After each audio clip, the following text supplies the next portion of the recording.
Bonjour, un petit message pour ce sixième dimanche du temps de Pâques où nous sommes encore un peu confinés dans l'espérance que ça va bientôt se débloquer. On ne sait pas trop quand d'ailleurs, si ce sera avant Pentecôte ou pas, espérons-le. En tous les cas, l'évangile de ce jour vient à notre secours, la parole de Dieu vient nous nourrir et nous porter dans ces temps encore un peu particuliers, même si on sent la vie qui reprend. Alors aujourd'hui, dans le Seigneur, nous dit de très belles paroles. La première qui nous dit, c'est que nous pouvons l'aimer. Si vous m'aimez, vous garderez mes commandements. Si vous m'aimez. Voilà, ce si vous m'aimez est très beau dans la bouche de Jésus, car il n'est pas juste une condition à dire si vous m'aimez, vous pourrez obtenir quelque chose. C'est si vous m'aimez, vous garderez mes commandements, c'est-à-dire vous êtes libre ou non de me suivre. Voilà, c'est notre liberté qui est en jeu dans ce si. Et ce n'est pas une liberté juste comme cela, c'est vous garderez mes commandements si vous m'aimez.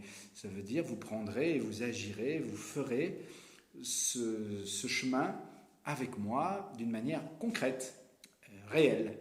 Vous savez, son commandement, c'est aimez-vous les uns les autres comme je vous ai aimé. C'est ça le cœur de l'évangile. Il l'a dit quelques versets plus haut, au chapitre 13, là nous sommes au chapitre 14. Donc, aimez-vous les uns les autres comme je vous ai aimé et croyez en moi.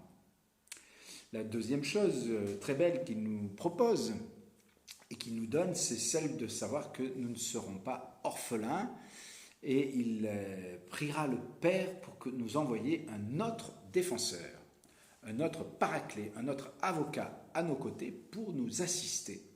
Un paraclet, c'est le mot grec qui est là, un parakletos, qui veut dire celui qui est appelé pour assister, par exemple un accusé ou autre chose. Donc quelqu'un qui vient à nos côtés pour nous assister. Eh bien, c'est une belle promesse que Jésus nous fait de cet autre défenseur. Le premier défenseur, qui est-il ? Eh bien, c'est Jésus lui-même. Il est venu prendre chair de notre chair et il vit avec nous tout ce que nous vivons dans notre humanité. Il la porte avec nous. Il est vraiment un paraclet, un défenseur pour nous permettre de vivre notre vie avec lui et de nous assister, puisqu'il est présent, quoi qu'il arrive, en toutes choses. Ce second défenseur, c'est celui qu'il veut nous envoyer parce qu'il sait qu'à un moment, on pourra avoir le sentiment d'être comme des orphelins.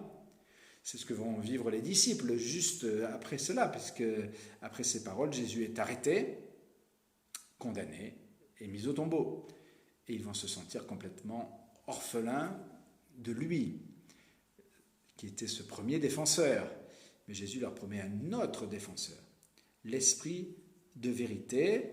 Vous ne le connaissez pas, voilà, mais il vous sera donné, il demeurera auprès de vous.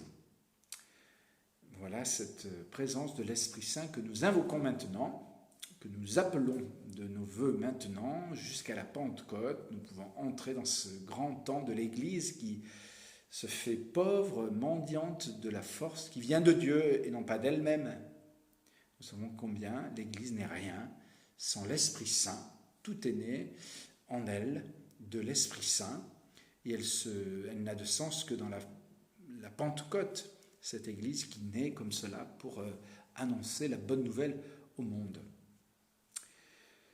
Nous ne serons pas orphelins. Et puis, troisième bonne nouvelle, c'est cette petite phrase « Vous me verrez vivant et vous vivrez aussi ». C'est ce qu'il dit à ses disciples qui ne savent pas encore, qui n'ont pas tout compris de la résurrection.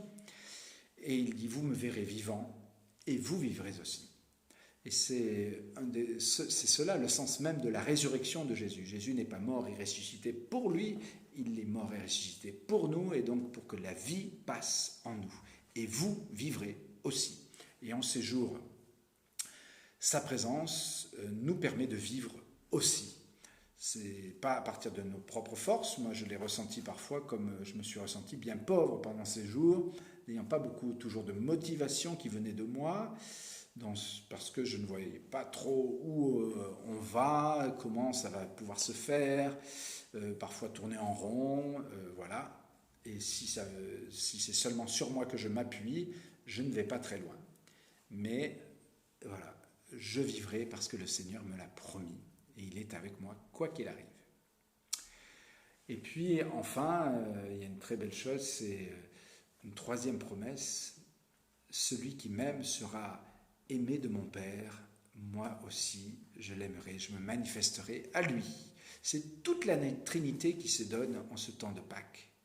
Le Père n'a pas abandonné Jésus, il a accepté de nous le donner complètement pour justement nous montrer à quel point lui-même nous aime, que nous ne sommes pas des orphelins, que nous sommes appelés à être ces enfants bien-aimés du Père qui en toutes circonstances sont dans sa main.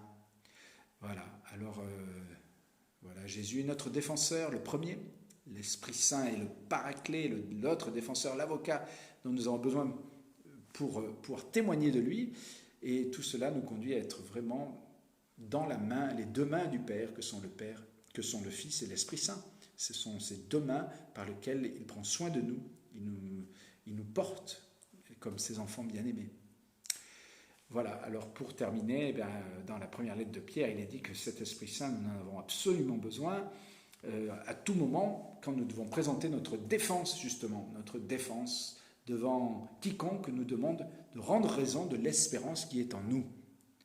Voilà, soyez toujours prêts à tout moment à présenter une défense devant quiconque vous demande de rendre raison de l'espérance qui est en vous. Mais faites-le avec douceur et respect.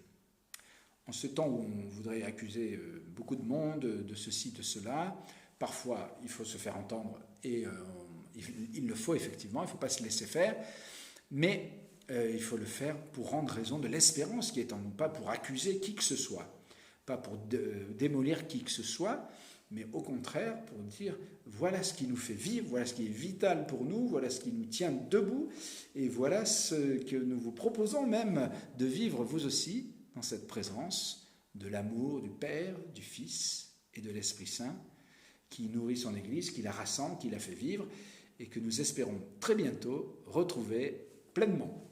Alors bon dimanche, bon courage, et dans cette semaine qui vient, on va sûrement apprendre de bonnes nouvelles. Voilà.